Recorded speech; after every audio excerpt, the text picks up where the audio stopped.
Hi, Matt. Hi, Debbie. I am so happy we get to talk today about Eternals.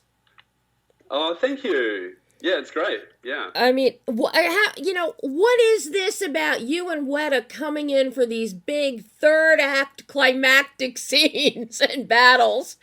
You handled it with Endgame, Infinity War, again with Eternals. A lot of your work falls in that intense and glorious battle sequence. Are you like the pinch hitter that comes in the ball game? You know, I'm starting to wonder. There is a certain pattern that you might be detecting there. I guess. Yeah. No. It's a great space to be. We love getting involved to that level, and I guess for Marvel, when they're looking for people to partner with, there's only a few places that can really take on the complexity and the volume of work, the range of different types of visual effects work that you tend to get in the third act battle on a big Marvel film. So we are honoured and privileged to be working in that space with the team at Marvel. Well, Marvel is lucky to have you guys available to do it. Yeah, I guess it works for everybody. That's my take on it. Eternals is an interesting film because of the grand scope of this. We have 10 new characters introduced. We have fully digital characters in some instances. You got your digi-doubles. It's not like the earlier Avengers films where you had some carryover and you had a familiarity with creating when you had to do digi-doubles and you were used to working with similar factors. Here, you got all new people. You're covering a 7,000 year timeline thanks to the Furpo boys. Yeah. And then you're now working with Chloe Zhao because Chloe is not known for films like this. She has done very small, very intimate films where she celebrates the cinematography with widescreen and very deep focus to showcase, the characters. And no, that's a really good point. Yeah. so how, with that in mind, because it's obvious in this film, she was trying to create that same visual language and intimacy of her small films with the story here. So I'm curious how that impacted you and what you and your team had to do to achieve that. Yeah, that was a big part of the challenge of this project for us was that visual language that Chloe brings from those earlier more art house films, which she really wanted to be part of this film as well. That visual language of, as you say, long takes, a very natural camera style, very sort of humanistic camera style, where the camera moves the way that a person in the scene would move. Wide angle lenses, long takes. I think I said that. So, as with all these third act battles, there's a part of it that is so spectacular that you can't just go out and film it. So we as with previous Marvel shows that I've been involved in, part of the work had to be done fully CG to realize the story that the filmmakers wanted to tell. But in doing so, we were very careful to keep working within that same visual language that Chloe has established and has become known for. So that I really hope that when audiences are watching the film, they aren't aware when the shots become CG. That's just innocent. And this is way more of a location-based shoot than many other Marvel films. Endgame, that battle was shot in the studio, and the Planet Titan sequence that we were involved in helping to create on Infinity War was necessarily studio based. You can't go to Planet Titan, but Chloe did a lot of this film on location around England, and the beach that they shot on for the end battle, the beach sequence, was actually in the Canary Islands in the middle of the Atlantic off the coast of Africa. Quite a wild location. And they shot there for 3 weeks. So, they went to a lot of trouble to do that. And it would have been a real disservice to the production if we had undermined all that by not achieving that same level of authenticity with our CG work. So we worked really hard on that. Mm-hmm. With all of this location stuff with this film, as opposed to being in studio, did you get to travel to the Canary Islands? Did you get to go anywhere this time? I did. So the production filmed, it was just before COVID hit. So they filmed from September 2019 through to January 2020. And the Canary Islands component was October 2019. And I was there for the whole time that they were shooting that scene. And our Weta's animation supervisor on the show, Sydney Combo Kintombo, was there with me for a week as well. So really important for us to be there, not necessarily to steer things, because our work really kicks in once we've received the cut sequence from the editors and from Chloe. But to be there to observe and to really soak up the approach that Chloe was really keen to make, like to get a really strong sense of the intentions of the filmmakers and what they're trying to achieve, and the visual language and just to record a whole lot of data as well. So we do a lot of reference photography and three-dimensional scanning of the environment so that we can create a very accurate digital facsimile of the space. But yeah, it was for a bunch of us. A lasting memory we have is when we came back. Our glasses, I wear spectacles, and the salt and the grit of the sand just destroyed everybody's glasses, and we all had to get new lenses in our glasses when we got back to civilization. Oh my God! Well, now a big question. Shooting there in the Canary Islands, I am guessing that all of those cliffs and volcanoes and whatnot, was that all, did you create that through CGI? Because I'm thinking that was not all there as is, and those environs had to be created. Yeah, no, the volcano is entirely a CG creation, primarily by our digital matte painting department and our simulation, our effects simulation team, for the smoke and the lava and everything.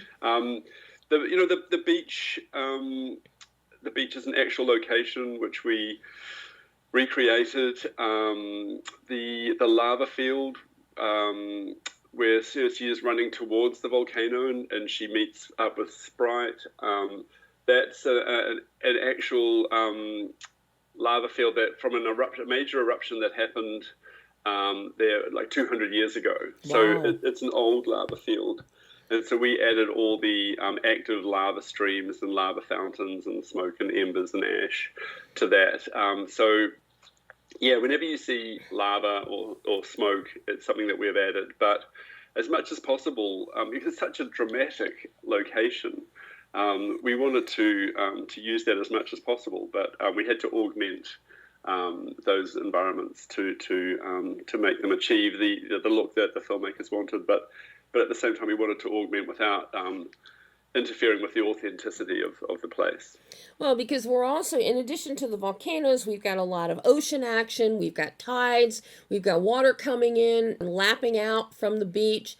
Then you have all the action of all the surviving Eternals that are fighting. I'm curious, were you using any bathymetric maps for the water currents and the tides to capture those? Yeah, that's a really good point. That was a really important part of us matching the look of the wave action, because the waves at that beach were, depending on the tide, on the weather, they were either big or very big. And in fact, I think it's a surf beach in certain conditions. Mm-hmm.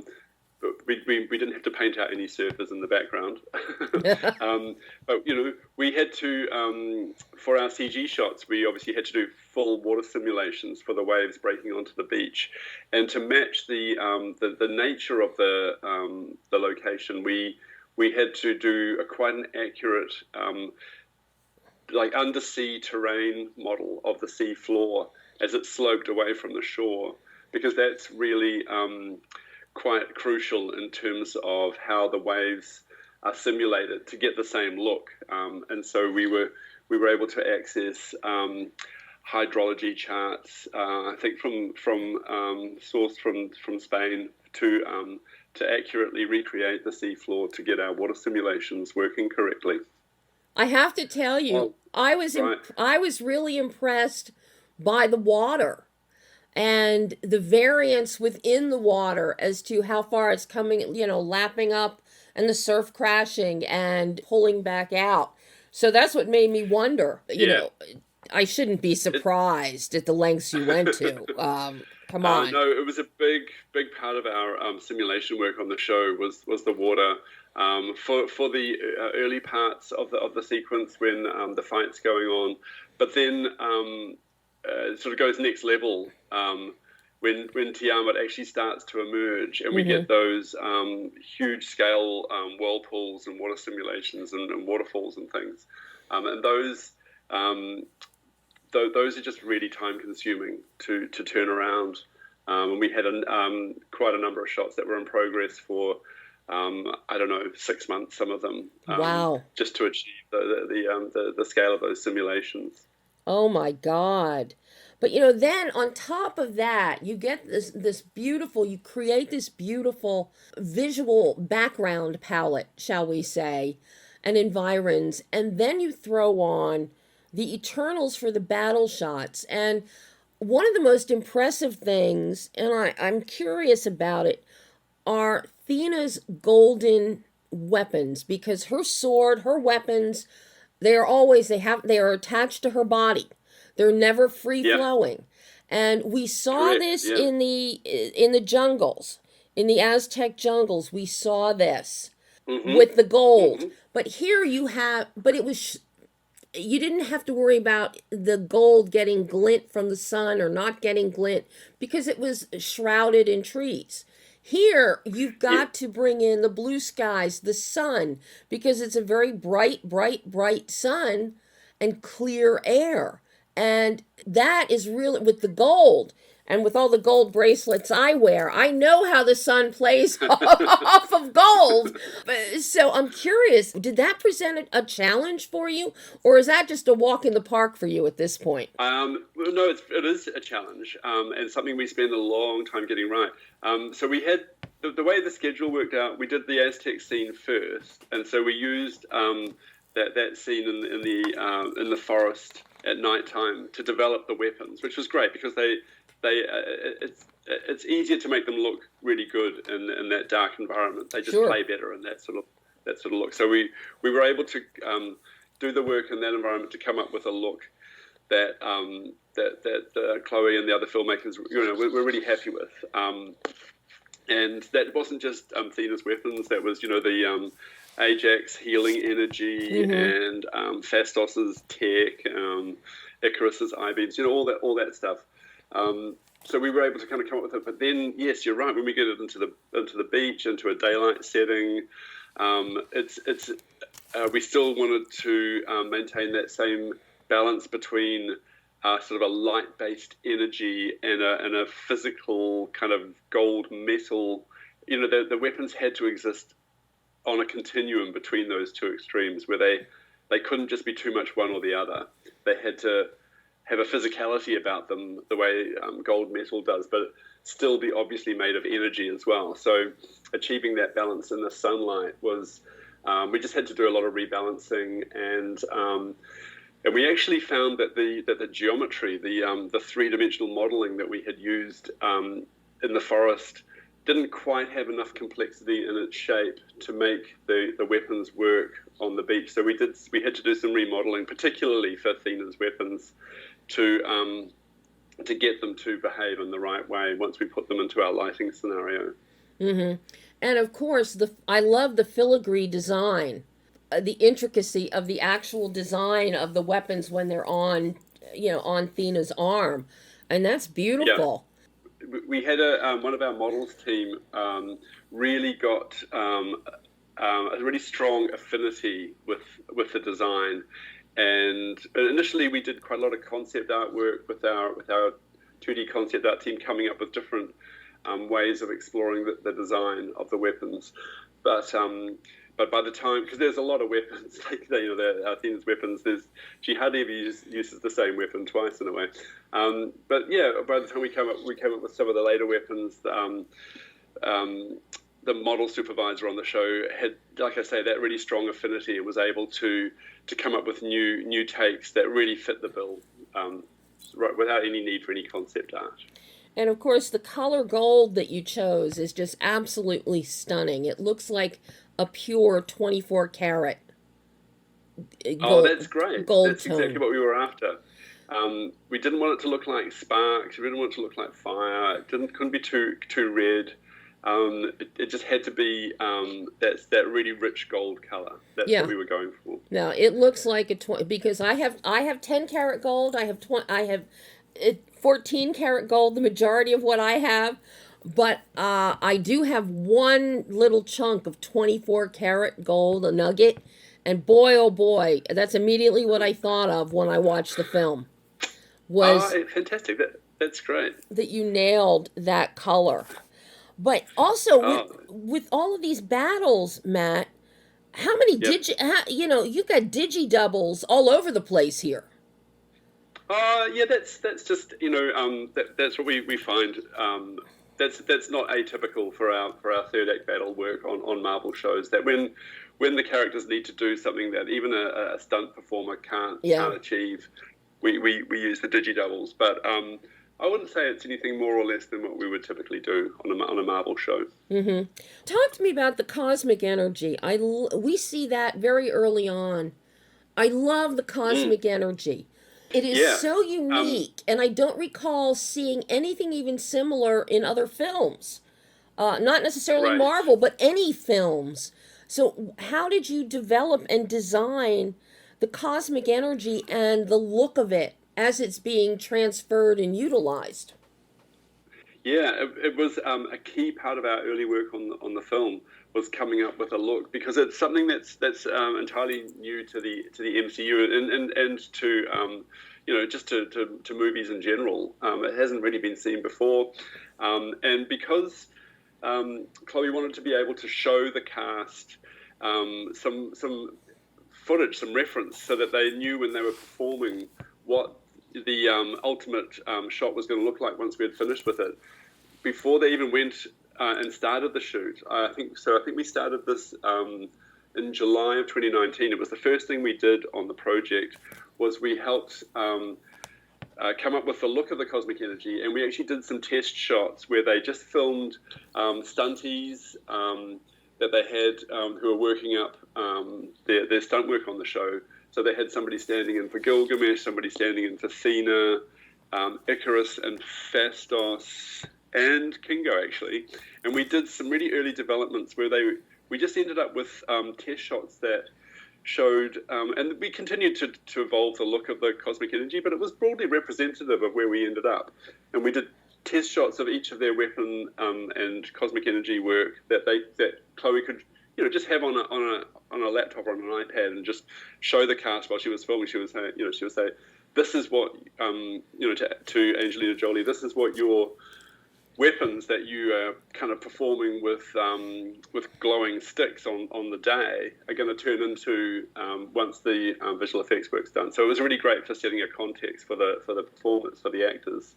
But a key component in that design work through those early months and beyond was coming up with a language that unified the different manifestations or instances of the cosmic energy, because all the Eternals used cosmic energy in their own unique ways, be it to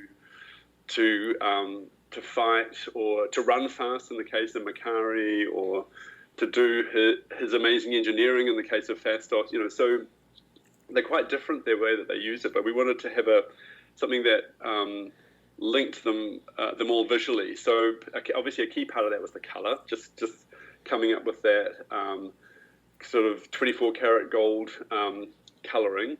But another key part of it was trying to figure out a way to bring some of the visual language of the original Eternals comic books, which were created by an artist called Jack Kirby.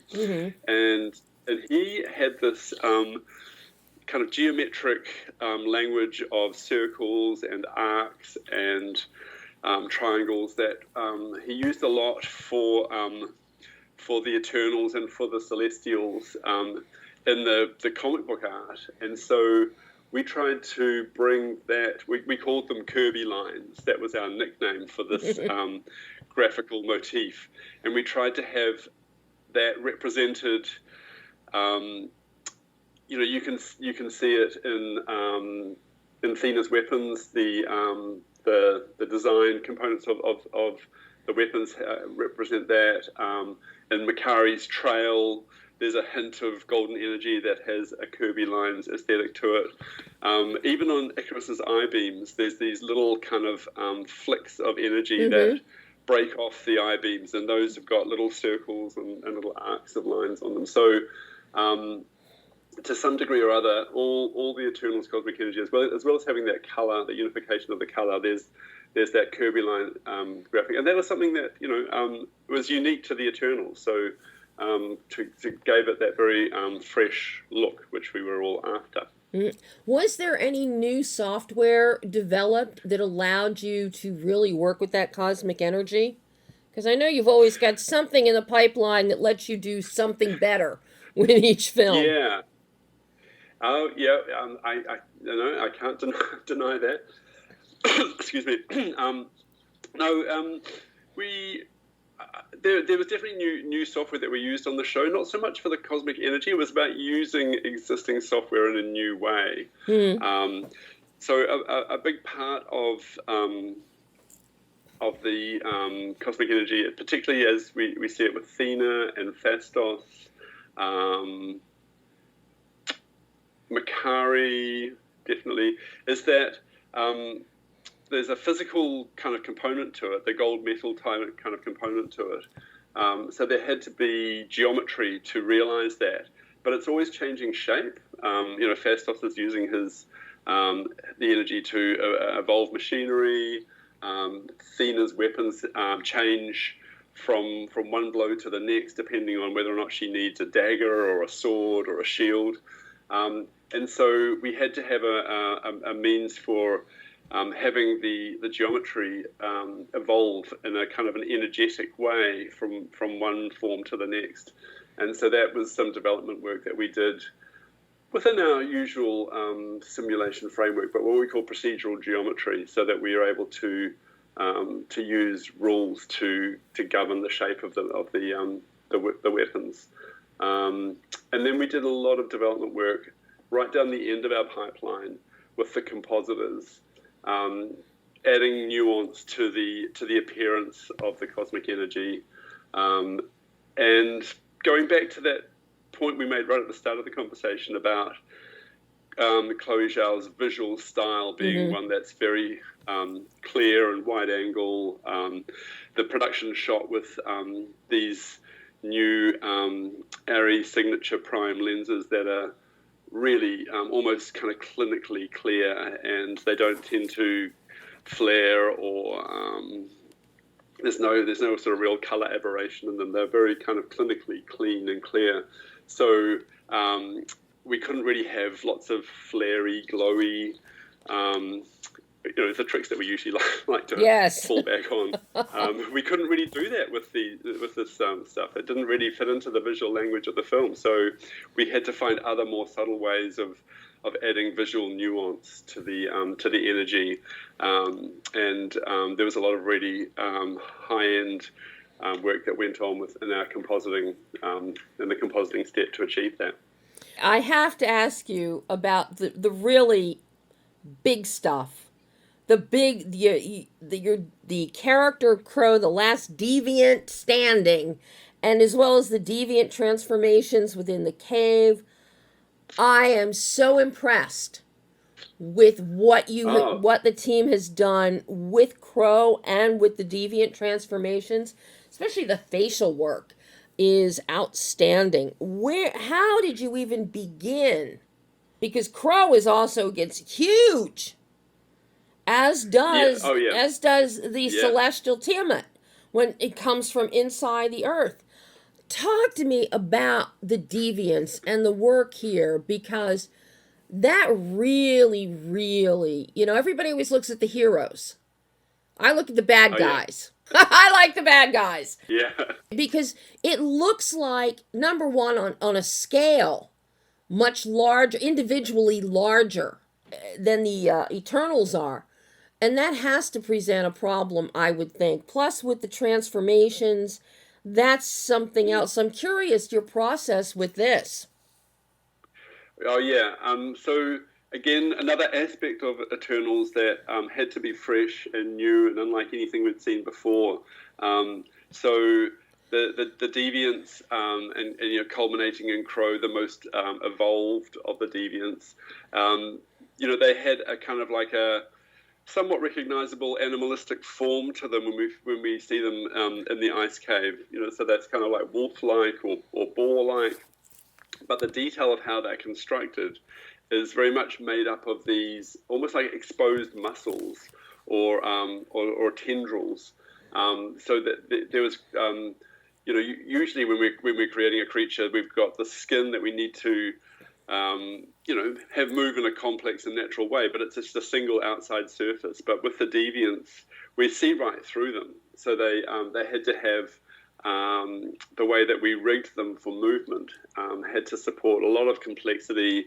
The animators controlled their overall movement, but our rigging team did a lot of work creating what we call secondary motion, more procedural motion that things like ripples moving along these tendrils and secondary dynamics. So they move in a complex way, which just meant that there was a lot of setup to get these creatures moving in a natural way. And then we see Crow, the most evolved of them. He ends up being 9 feet tall. So there's issues just for the production, arranging the shoot so that he can interact with live action performers. But then there's a lot of work for us just having him move in a natural way at that scale. And in his design, which we got to contribute quite a lot to, there was Marvel provided us with a couple of concept frames, but we really evolved the design of Crow from those one or two concept frames. He's evolved into this humanoid form, apart from his lower legs, which have retained a kind of a wolf-like structure. Mm-hmm. So his heel is up high, and he's sort of walking on his toes the way a wolf or a dog does. And so we had to find a way of creating motion that was natural, but still honored that aspect of his design. So that was just a lot of really careful keyframe animation, but also our motion editors, the people who take our motion capture data and refine it and make it work. Did a lot of work on his motion, his gait, so that he was able to move in a natural way, a powerful way, but also one that had a sense of control. And he's sort of more menacing because he's got this kind of creepy level of control. He's never until Thena, spoiler alert, until Thena was able to conquer him, he always seems like he's in control. But for his facial performance, we had fantastic onset reference from Bill Skarsgård. Oh, wow. So Bill was cast to do the voice, Crow's voice, but also to provide the reference for Crow's facial performance, particularly in those scenes where the more dialogue-driven scenes. We did one in the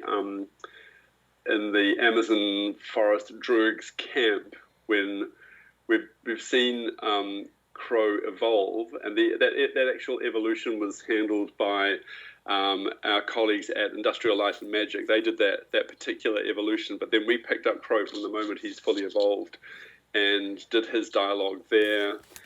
And then in the cave at the beach when he's fighting with Thena and he starts taunting her with memories of Gilgamesh. Mm-hmm.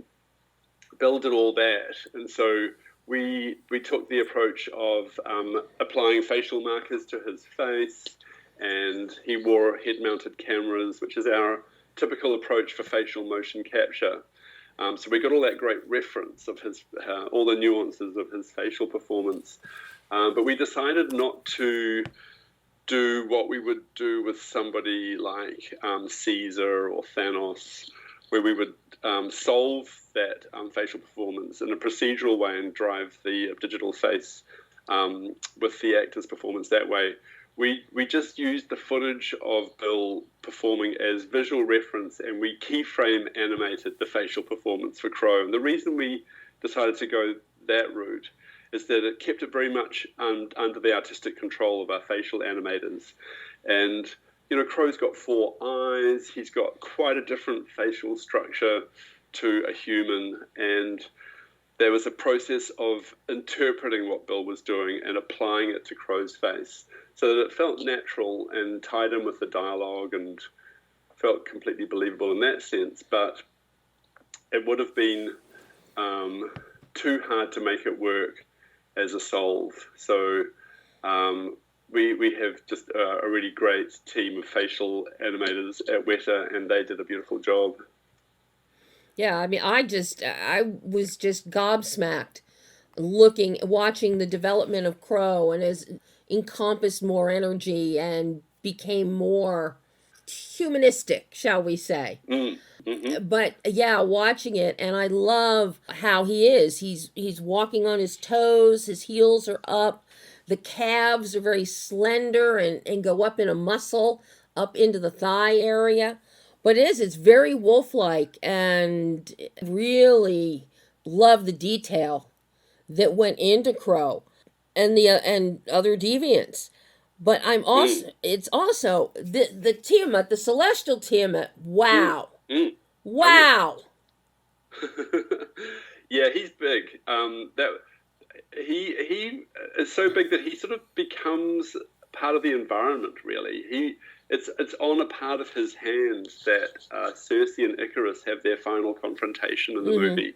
And it plays out like a vast open plain, but it's just a tiny part of his hand. So we had to use aspects of our creature animation pipeline in our environments with our environments team. It kind of bridged the gap.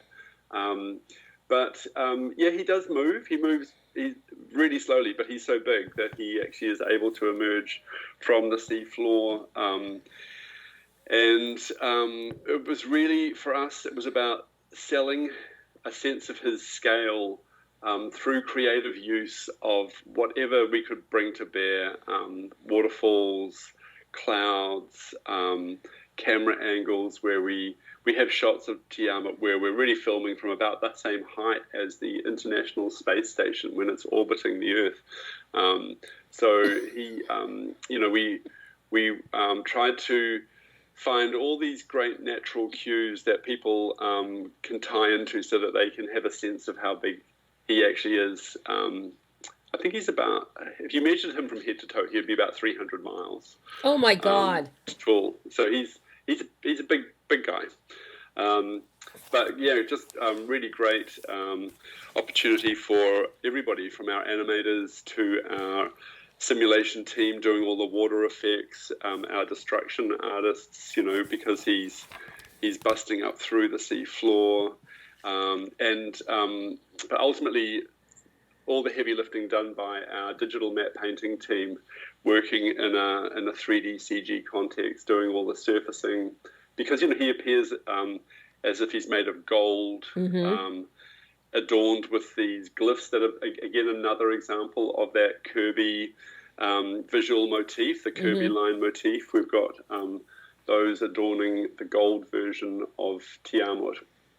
And then Cersei using the combined energy of all the Eternals and even Tiamat through the Unimind, this concept of the Unimind, is able to use her cosmic energy to transform Tiamat into marble. And we kept those same Kirby lines present in the marble version. But then, yeah, there was a lot of work to get the balance of that look so that he looked big but sort of beautiful in a weird way. Well, anything in marble looks beautiful. Yeah. We wanted pictures of marble, the biggest piece of marble you can see. So we found aerial photography of, it's actually, I think it's the marble quarry outside of Rome that Michelangelo sourced his marble from. Oh, wow. For his statues. And it's still going, it's huge. So there's these, like 100-meter tall cliffs of marble.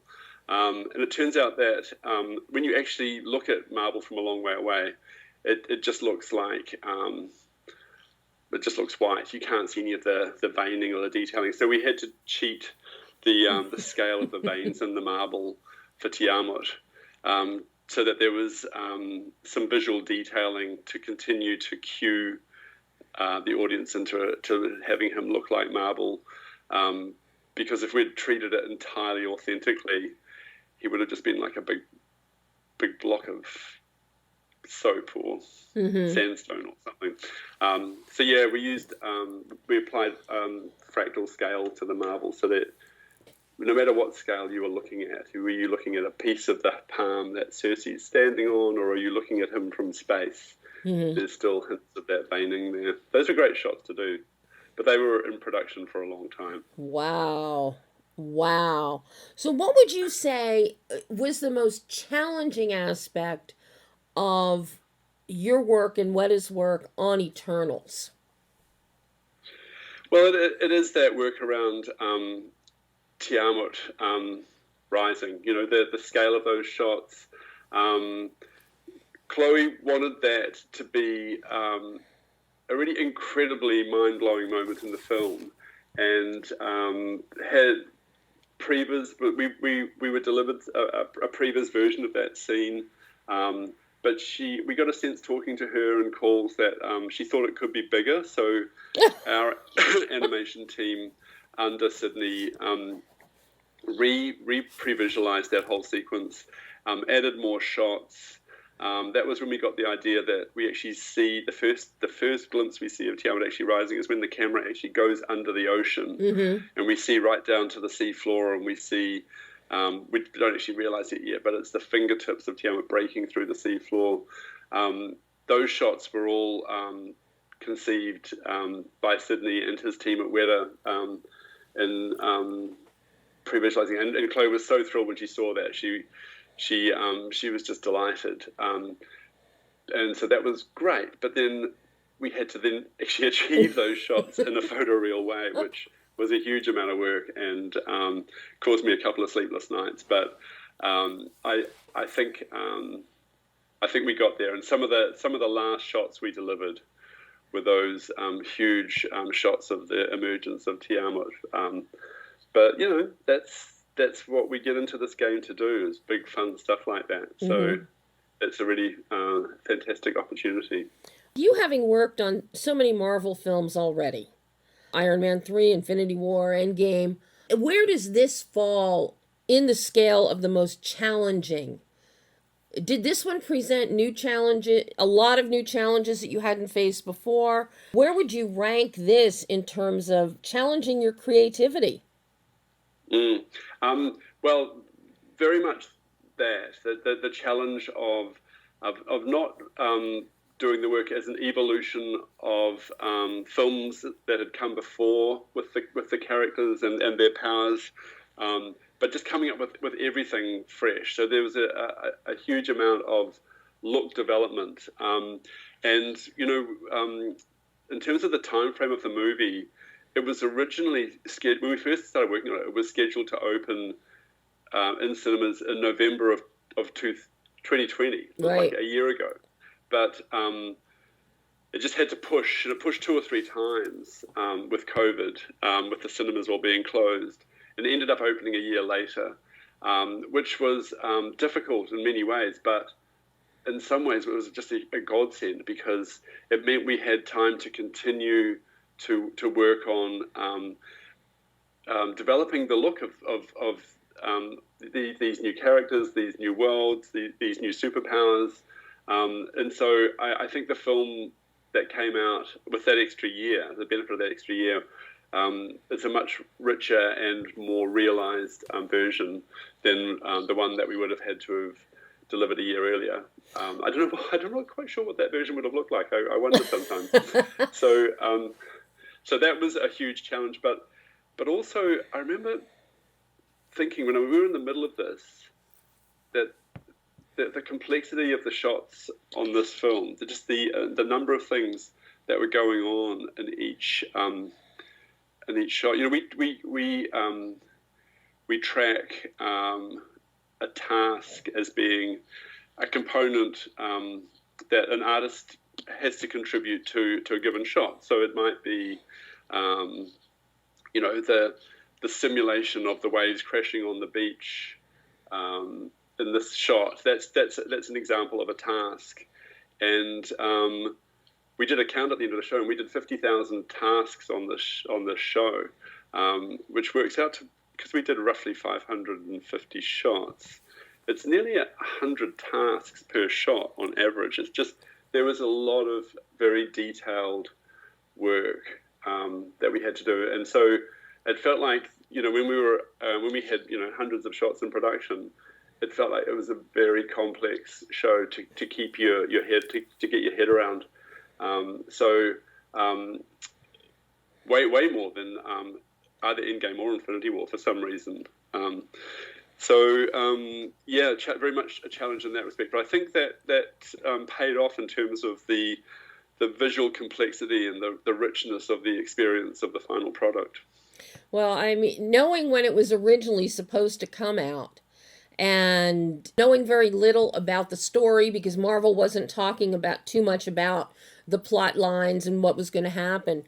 I can't believe that when you came in 2019 and started your work, I cannot believe that this would have been ready for a theatrical in 2020.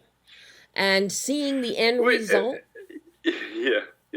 Seeing the end result, I'm so glad you had another year, because this is so technically intricate from a visual standpoint. And you see all that intricacy, all that work up on that screen. I mean, people wonder where budgets go in films. You look at this and you look at the effects in this film, and you look at the construct. You look at the cosmic energy. You look at Thena's weapons. You look at Tiamat.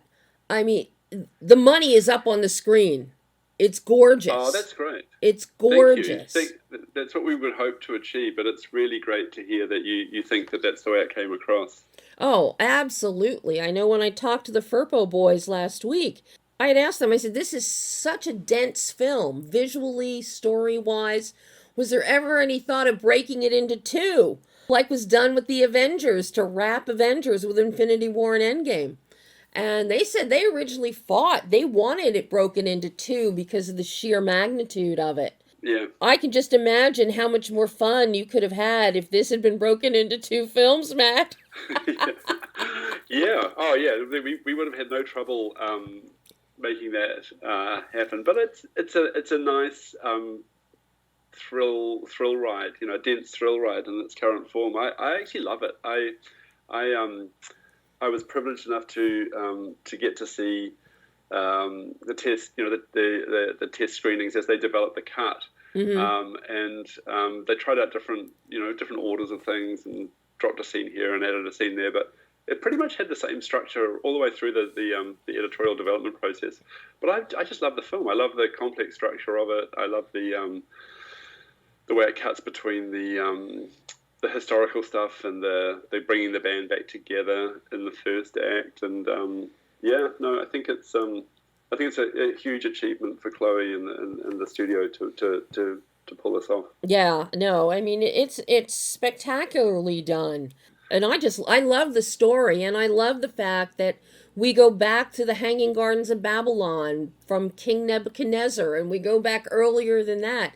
And these are things nobody ever puts in films.